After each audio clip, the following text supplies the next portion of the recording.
Hunger Games? Ganda niyan, no? Ako pang ginawa ng movie. Ah, Erika nga pala. Pepe. Oo, nabasa ko na. Napanood ko na din yung movies niya. Grabe nga, bilib ako sa author kasi naisip niya yung mga ganong plot twist. Hindi agad nag-sink in sa akin eh. Kailangan ko pang basahin ulit. Oo. Mahilig kasi talaga akong magbasa. Hobby na since bata pa. Hulaan ko, ikaw din, no?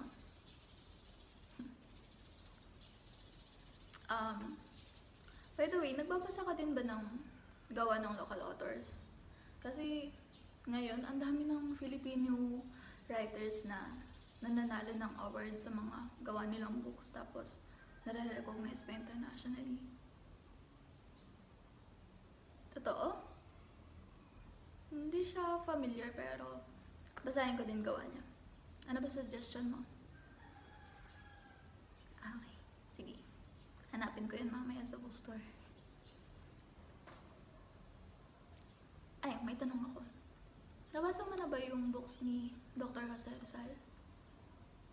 Yup, Yunoli and Elfily. Kamusta naman?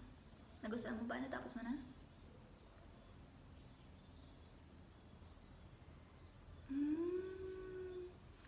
Oo naman. Nagustuhan ko pero grabe talaga, napahanga talaga ako, nabilib talaga ako kasi nung binasa ko siya, napaisip ako na hindi lang siya simpleng kwento. Parang siya yung salamin ng past noon, nung panahon na sinakop tayo ng mga Spaniards. Kasi 'di ba, nakalagay din yung mga pang-aabuso at saka yung mga paghihirap ng mga Pilipino sa kamay ng mga mananakop. Makikita talaga sa gawa niya yung pagmamahal niya sa bansa. Tipong handa pa nga siyang ibigay yung buhay niya para dito eh. Nga. Sa totoo lang, hindi lahat ng tao kayang gawin yung ginawa niya. Baka nga kung tayo pang dalawa ay nasa posisyon niya nun, nanginig lang tayo sa takot, nakatayo lang tayo gano'n, no?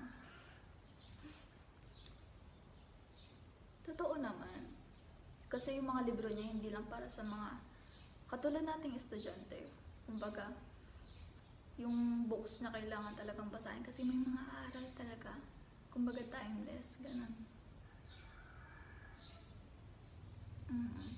Parang paalala sa atin yung gawa na yung pagmamahal sa bansa. Hindi lang makikita sa gawa. Kikita din sa salita. Mga books na, grabe. Kaya nga sana mas marami pang Pilipino yung magbasa at mag-open ng isip nila about sa mga libro ni Dr. Jose Rizal.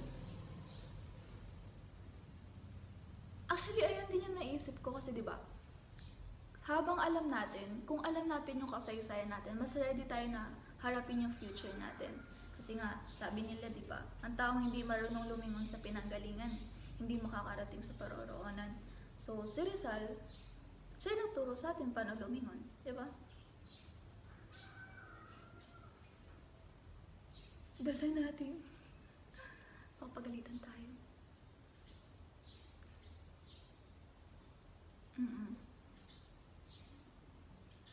Dami mo din palang insights about sa books ni Dr. Jose Rizal, no?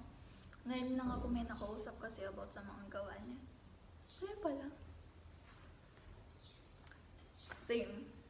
Same, Beshi. Ay, oras na pala. May klase ako kay Sir Ying. Anong oras klase mo? Patay, late na ako. Hindi na ako papapasok ng Sir Ying. See you next time, ah. Bye-bye.